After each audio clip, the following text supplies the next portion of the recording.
Tanah adalah hak dasar setiap orang. Namun seiring dengan pertumbuhan penduduk, kebutuhan ruang huni pun ikut meningkat, sehingga mengakibatkan keterbatasan tanah untuk masyarakat, serta kurang optimalnya pemanfaatan dan penggunaan ruang, mengakibatkan kebutuhan pada wilayah perkotaan tidak terpenuhi dan mampu menimbulkan kondisi lingkungan yang kumuh.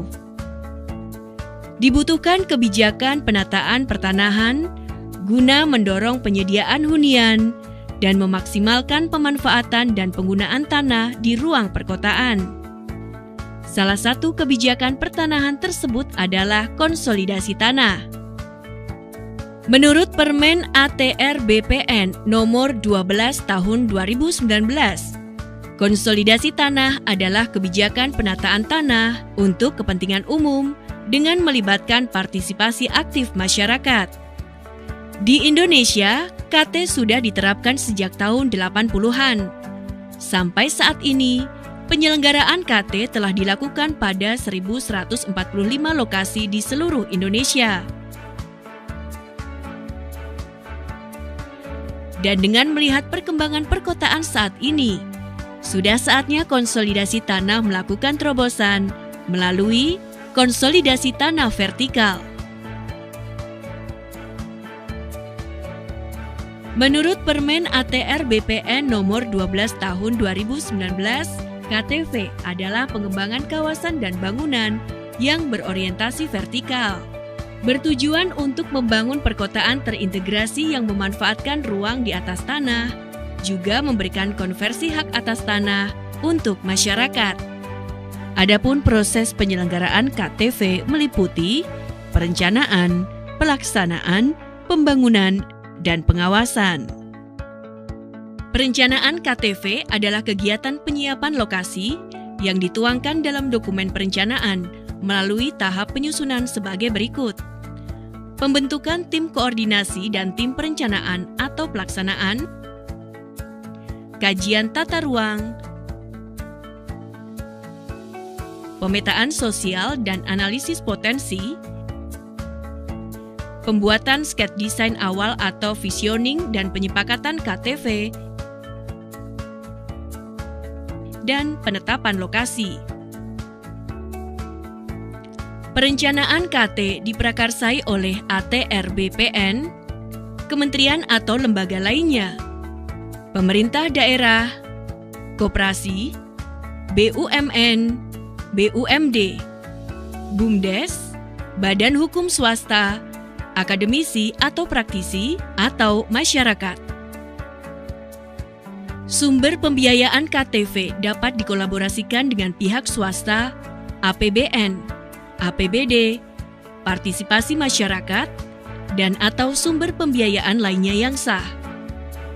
Pembiayaan pembangunan dalam KTV didasarkan pada kesepakatan antar pihak yang dituangkan dalam Akta Perjanjian Pembangunan.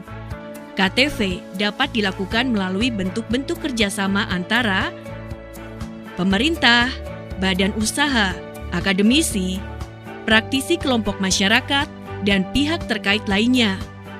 Setelah penerbitan SK penetapan lokasi, tim pelaksana bisa memulai tahap pelaksanaan yang meliputi pengumpulan data fisik, yuridis, dan penilaian objek KTV, penyusunan desain dan rencana aksi KTV, pelepasan hak atas tanah dan penegasan objek KTV, penerapan desain KTV atau staking out,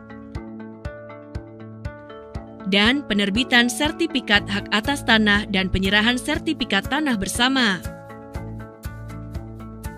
Selanjutnya dengan sertifikat tanah bersama, tahap pembangunan pun dapat dimulai dari persiapan pelaksanaan pembangunan, pembangunan prasarana, sarana dan utilitas, penerbitan sertifikat hak atas tanah dan serah terima aset, pembentukan perhimpunan pemilik dan penghuni, serta pemberdayaan masyarakat, dan pengelolaan aset hasil konsolidasi tanah. Agar penyelenggaraan KTV berjalan sesuai dengan peraturan perundangan, pengawasan pada seluruh kegiatan KTV akan dilaksanakan dalam 2 tahap, yaitu Pengawasan intra kegiatan KTV yang dimulai dari perencanaan sampai pembangunan KTV. Dan pengawasan pasca kegiatan KTV yang dilakukan setiap 5 tahun setelah pembangunan. Maka kesimpulannya, dengan pembangunan KTV akan ada banyak sekali manfaat yang bisa dirasakan oleh masyarakat dan pemerintah.